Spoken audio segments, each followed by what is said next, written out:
wabarakatuh. Perkenalkan, nama saya R.A. Fiona Maulidia, nomor absen 29. Pada kesempatan kali ini, saya akan mempresentasikan hasil penelitian dari kelompok saya yang berjudul Faktor-faktor yang mempengaruhi minat siswa terhadap mata pembelajaran kurikulum merdeka di SMA Negeri 1 Bangkalan. Laporan ini disusun oleh saya sendiri dan rekan saya yaitu Javisa, Angga, Dava, dan Saiful. Pada bab pertama yaitu pendahuluan, 1.1 latar belakang. Mata pelajaran adalah materi pembelajaran yang harus diajarkan di sekolah. Begitu banyak mata pembelajaran yang mendukung segala aspek dalam kehidupan manusia. Mata pelajaran tersebut bukan arti diciptakan, melainkan untuk mendukung kemajuan serta kesejahteraan kita semua. Mata pembelajaran pada zaman sekarang telah berubah. Indonesia menggunakan kurikulum merdeka yang dicetuskan pada tahun 2020 dan mulai dikembangkan serta disosialisasikan pada tahun 2022. Kurikulum merdeka memberikan materi pengajaran berbasis kelompok yang menyenangkan serta memungkinkan murid untuk lebih memahami konsep serta meningkatkan kompetensi. Kurikulum merdeka memiliki salah satu pembelajaran yang bersifat kurikuler yaitu proyek penguatan profil pelajar Pancasila atau biasa disingkat P5. P5 berfokus pada pendekatan proyek untuk memperkuat upaya dalam mencapai kompetensi dan karakter yang sesuai dengan profil pelajar Pancasila yang didasarkan pada standar kompetensi lulusan SKL. Akan tetapi, di balik branding yang terkesan efisien serta menyenangkan, tentu ada lika-liku di balik pelaksanaannya. Banyak siswa-siswi yang mengeluh dan bahkan kurang merasa senang pada saat melaksanakan kegiatan kurikulum merdeka. Lantas, faktor-faktor apakah yang mempengaruhi minat serta kesenangan mereka dalam kurikulum merdeka ini? 1.2 Identifikasi masalah. Yang pertama yaitu faktor yang mempengaruhi minat siswa-siswi terhadap mata pembelajaran kurikulum merdeka di SMA Negeri 1 Bangkalan. Yang kedua, solusi mengatasi pengaruh minat siswa-siswi terhadap mata pembelajaran kurikulum merdeka di SMA Negeri 1 Bangkalan. 1.3 Pembatasan masalah. Yang pertama, pengaruh eksternal akan minat peserta didik pada mata pembelajaran di SMA Negeri 1 Bangkalan dalam era kurikulum merdeka. Yang kedua, pengaruh internal akan minat peserta didik pada mata pembelajaran di SMA Negeri 1 Bangkalan dalam era kurikulum merdeka. 1.4 Rumusan masalah. Adapun rumusan masalah yang akan dikaji yaitu pertama, bagaimana pengaruh faktor-faktor yang mempengaruhi minat siswa-siswi terhadap mata pelajaran di SMA Negeri 1 Bangkalan. Yang kedua, bagaimana cara mengatasi pengaruh minat siswa-siswi terhadap mata pelajaran di SMA Negeri 1 Bangkalan. 1.5 Tujuan penelitian. Yang pertama, untuk mengetahui pengaruh faktor-faktor yang mempengaruhi minat siswa-siswi terhadap mata pelajaran di SMA Negeri 1 Bangkalan. Yang kedua, untuk mengetahui rumusan permasalahan mengatasi agar siswa-siswi memiliki minat lebih terhadap program kurikulum merdeka. 1.6 Manfaat penelitian. Yang pertama, untuk mengetahui aktivitas pembelajaran kurikulum merdeka di kalangan murid SMA Negeri 1 Bangkalan. Yang kedua, menemukan solusi atas permasalahan yang ditemui dalam pelaksanaan kurikulum merdeka di kalangan murid di SMA Negeri 1 Bangkalan. Bab 2 Kajian teori dan kerangka pikir. A. Kajian teori. 1. Pengertian minat.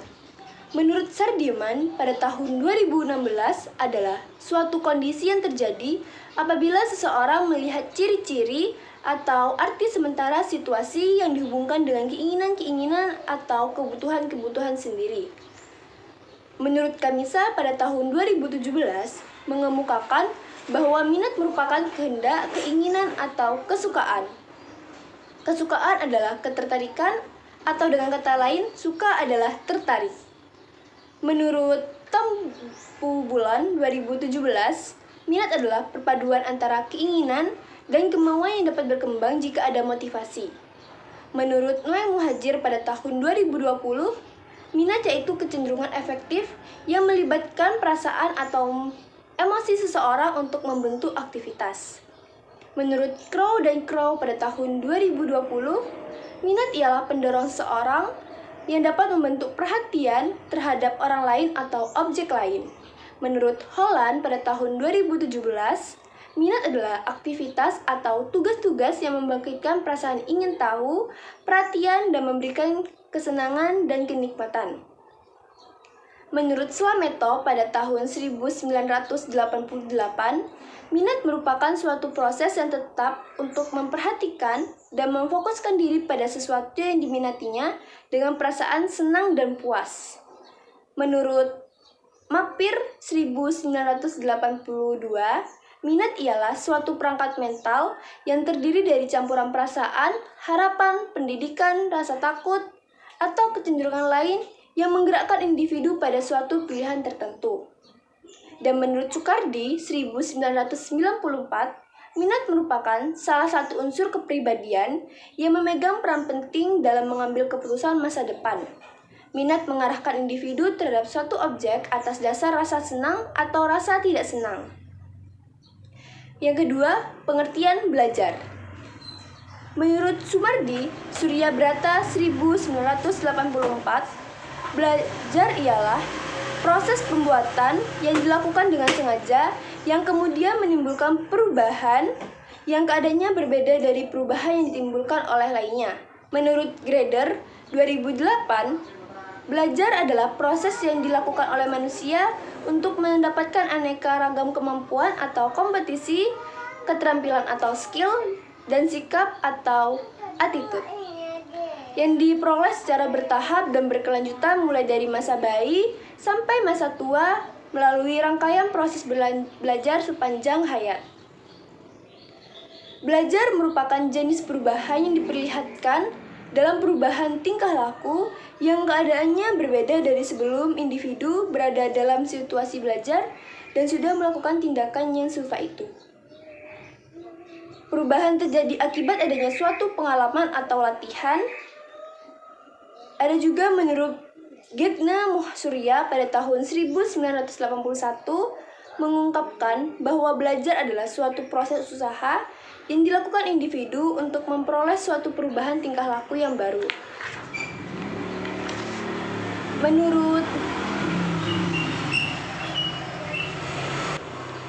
Menurut Wegulo 2002, belajar adalah suatu proses yang berlangsung di dalam diri seseorang yang mengubah tingkah lakunya, baik tingkah laku dalam berpikir, bersikap, dan berbuat. Menurut Wegulo Slavin 2004 mengungkapkan bahwa belajar merupakan sebuah proses perolehan kemampuan yang berasal dari pengalaman. Belajar adalah perubahan dan dalam penampilan sebagai hasil praktik menurut Sardiman AM pada tahun 2005. Menurut Slameto 2003, belajar adalah suatu proses usaha yang dilakukan seseorang untuk memperoleh suatu perubahan tingkah laku yang baru secara keseluruhan, sebagai hasil pengalamannya sendiri dalam interaksi dengan lingkungannya. Menurut Hilgarde dan Bauer pada tahun 1975, mengungkapkan bahwa belajar berhubungan dengan perubahan tingkat laku seseorang terhadap sesuatu situasi tertentu yang disebabkan oleh pengalamannya yang berulang-ulang dalam situasi itu, di mana perubahan tingkah laku itu tidak dapat dijelaskan atas atau dasar kecenderungan respon pembawaan, pematangan, atau keadaan-keadaan sesaat seseorang. Menurut Trianto tahun 2010, belajar terjadi melalui banyak cara, baik disengaja maupun tidak sengaja secara langsung, sepanjang waktu dan menuju pada suatu perubahan pada diri pembelajar. Menurut Imron pada tahun 1996, belajar adalah sebagai suatu perubahan tingkah laku dalam diri seseorang yang relatif menetap sebagai hasil dari sebuah pengalaman. B. Penelitian yang relevan. 1. Motivasi intrinsik dan ekstrinsik. Menurut Daci dan Lian pada tahun 2000, penelitian menunjukkan bahwa motivasi siswa-siswi berperan besar dalam minat terhadap mata pembelajaran. Motivasi intrinsik seperti rasa ingin tahu dan kepuasan belajar cenderung lebih berpengaruh daripada motivasi ekstrinsik yang berfokus pada penghargaan atau hasil eksternal. Siswa yang merasa bahwa mereka memperoleh kepuasan dari proses belajar cenderung memiliki minat yang lebih tinggi. Keterkaitan dengan kehidupan sehari-hari, siswa-siswi cenderung lebih tertarik pada mata pembelajaran yang mereka anggap relevan dengan kehidupan mereka. Pembelajaran yang menghubungkan materi pembelajaran dengan situasi nyata atau masalah sehari-hari dapat meningkatkan siswa-siswi, menurut Sung, Pintrick, dan Meche pada tahun 2008. Pengaruh pengajaran dan metode pengajaran gaya mengajar guru sangat berpengaruh terhadap minat siswa-siswi. Metode pengajaran yang bervariasi, interaktif, dan melibatkan siswa-siswi dalam proses pembelajaran dapat meningkatkan minat belajar mereka. Sebaliknya, metode pengajaran yang monoton atau terlalu teoritis bisa membuat siswa-siswi merasa bosan dan kehilangan minat. 2. Faktor sosial dan lingkungan sekolah. Menurut Wenzel 1998, hubungan sosial dengan teman sebaya dan guru juga mempengaruhi minat siswa-siswi. Lingkungan yang mendukung seperti saling menghormati dan interaksi yang positif dapat meningkatkan rasa nyaman dan membuat siswa-siswi lebih tertarik untuk belajar.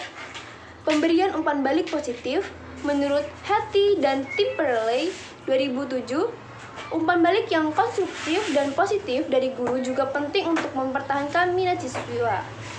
Ketika siswa-siswi merasa dihargai atas usaha mereka dan diberi dorongan untuk berkembang, mereka lebih cenderung menunjukkan minat yang tinggi terhadap mata pembelajaran. Yang ketiga, persepsi diri dan kepercayaan diri. Menurut Bandura 1997, kepercayaan diri siswa-siswi dalam kemampuan mereka juga sangat mempengaruhi minat mereka terhadap pembelajaran. Siswa-siswi yang merasa mampu mengatasi tantangan akademik lebih cenderung tertarik untuk mendalami mata pembelajaran tersebut. Yang ketiga, pengaruh media dan teknologi. Menurut Moreno dan Mayer 2007, dalam era digital, penggunaan media dan teknologi dalam pembelajaran dapat mempengaruhi minat siswa-siswi. Penggunaan teknologi yang relevan dan menarik dapat memperkaya pengalaman belajar dan membuat siswa-siswi lebih antusias. 1.5 yaitu teknik sampling. Saya dan rekan saya menggunakan cluster sampling dengan menanyakan hal yang telah saya dan rekan saya siapkan pada dua subjek yang berbeda. Subjek kami yaitu anak yang terbilang kurang mampu dalam menyerap perintah dan mengolah permasalahan yang sedang dihadapi pada kegiatan P5. Dan subjek anak yang memiliki kemampuan lebih dalam menyerap perintah dan mengolah permasalahan. 1.6 Validitas data. Kategori sangat berkembang dengan rentang skor 8-10. Kategori cukup berkembang dengan rentang skor 6-8. Kategori sangat baik, rentang skor 4-6. Kategori baik, rentang skor 1-4. 1.7 Teknik analisis data. Kelompok saya dan rekan saya menggunakan teknik analisis wacana yang menitik beratkan pada komunikasi antara individu yang bersifat vokal. Pada analisis wacana ini, komunikasi antara peneliti dan responden sangat krusial. Itu dia presentasi dari saya. Mungkin ada yang ingin ditanyakan terkait presentasi hasil penelitian tentang faktor-faktor yang mempengaruhi minat siswa-siswi dalam mata pembelajaran kurikulum Merdeka di SMA Negeri Bangkalan ini. Apabila tidak ada, saya mengucapkan terima kasih banyak atas waktu yang telah diberikan kepada saya untuk mempresentasikan hasil penelitian ini. Apabila ada perkataan yang tidak mengenakan di hati teman-teman, saya ucapkan mohon maaf dan terima kasih sebanyak-banyaknya. Sekian dari saya. Wassalamualaikum warahmatullahi wabarakatuh.